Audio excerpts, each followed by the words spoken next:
Hello, এই বাংলাদেশের মানুষের জব্দে দেখি ইন্ডিয়াতে দেখি একটু ঘুম পর্যন্ত পারতেছি না। কি যে একটা জব্দ! এই ঘুমাইলে ফোন দেয়, ওই বাথরুমে ঢুকলে ফোন দেয়, এখন আবার ফোন দিছে। কে রে ভাই? বাংলাদেশের মানুষের নাকি ঘুম হারাম কইরা তুমি হাসিরা নিয়ে সুখে সংসার করতেছো দাদা। এই জন্য ফোন করলাম খোঁজ খবর নেওয়ার জন্য। যদিও হোক, আমাদের দেশের আপা কেমন আছে শুনতে তো হবে। তোমার আপা অনেক ভালো আছে, আমি তাকে অনেক ভালোবাসি এবং সুখের মধ্যে রেখেছি। দয়া করে প্লিজ আর বাংলাদেশের কেউ আমাকে ফোন করে বিরক্ত করবেন না। এগুলা কথা বলতে বলতে আমার মাথা নষ্ট হয়ে যাচ্ছে।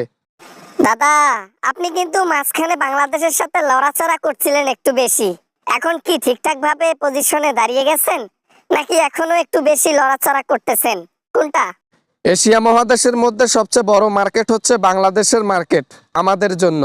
সেখানে যদি বিজনেস করতে না পারি, পিছনে বাঁশ খাইতে হবে। তাই আগের মতো নড়াচড়া না করে স্থির হয়ে বসে আছি, তামাশা দেখতেছি। কলকাতার মধ্যে দুই একটা সাংবাদিক বেশি লড়াচড়া করে, তাদেরকে ঠিক করতে পারেন না? আপনাদের মেইন সমস্যা ওইখানে।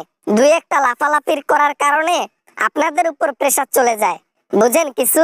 ও বেটারে আমি কি শাস্তি দিব? তার আগে জনগণে তাকে শাস্তি দিয়ে দিচ্ছে।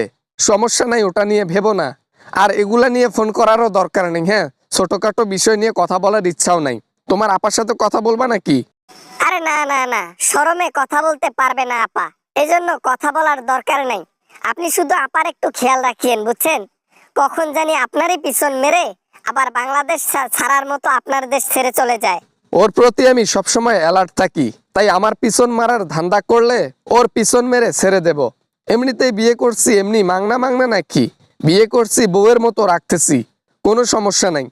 ও বেটি কিন্তু স্বার্থপর মানুষ, স্বার্থের জন্য নিজের হাজবেন্ডকে পর্যন্ত বলি দিতে পারে। একটু সতর্ক থাকিও মোদি দাদু, না হলে তোমার পিছনে বাস দিয়ে অন্য কারো হাত ধরে দেশ ছেড়ে চলে যাবে। আমাকে কি কাঁচা খেলোয়াড় মনে করছে নাকি হাসিনা? হ্যাঁ, কাঁচা খেলোয়াড় মনে করছে? আরে, ও যেখানে টিউশনি নিয়েছে সেই টিউশনির মাস্টারও আজকাল আমার কাছে এসে পড়াশোনা করে যাচ্ছে। আমার উপর মাথার উপর কাঁঠাল ভেঙে খাবে? কখনোই না। আর অন্যের হাত ধরা তো দূরের কথা, আমার পিছন ছাড়া ওর জায়গা নাই। কোনো দেশ ওকে জায়গা দেবে না। ঠিক আছে ঠিক আছে, অতিরিক্ত বোঝ মনে হইলে আমাদের পার্সেল আমাদেরকে ফিরিয়ে দিয়েন, সমস্যা নাই। দেশের মানুষের পিছন মেরে চলে গেছে, দেশের মানুষের একটা আকেজ আছে না, সেটা তো মিটাতে হবে। এত এত এত কথা তো বলতে পারবো না। যখন আমাদের মধ্যে সমস্যা হবে তখন বাংলাদেশের মাল বাংলাদেশে ফিরিয়ে দেব। এত কথা তো বলতে হবে না, দরকার নেই কথা বলার। তো অতিরিক্ত কথা বলা বন্ধ করে ফোনটা রেখে দাও তো বাপু। আহা দাদু, রেগে যাচ্ছেন কেন? নাকি আপা ওখানে ফুসলাই দিতেছে যে রেখে দাও ফোন, রেখে দাও ফোন? আর বাংলাদেশের সাথে লাগিও না দাদু, তাহলে তোমার পিছন কাটা যাবে। আমি জানি হাসিনাই তোমাকে বুদ্ধি দিচ্ছে। বাবা না, মানে ফোন রাখলাম, ফোন রাখলাম, আর কথা বলতে পারবো না। বাবা ফোন দিও না, ফোন দিও না, আর কোনোদিনও ফোন দিও না।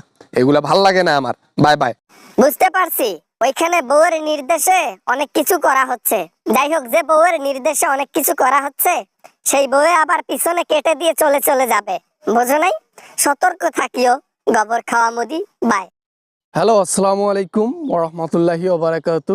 আশা করি ভিডিওটা অনেক এনজয় করেছেন অ্যান্ড অনেক ভালো লেগেছে।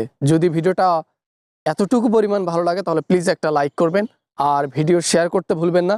দেখা হবে এরকম অ্যামেজিং ভিডিও নিয়ে আবারও আপনাদের সঙ্গে। সবাই ভালো থাকবেন, সবাই সুস্থ থাকবেন। খোদা হাফেজ।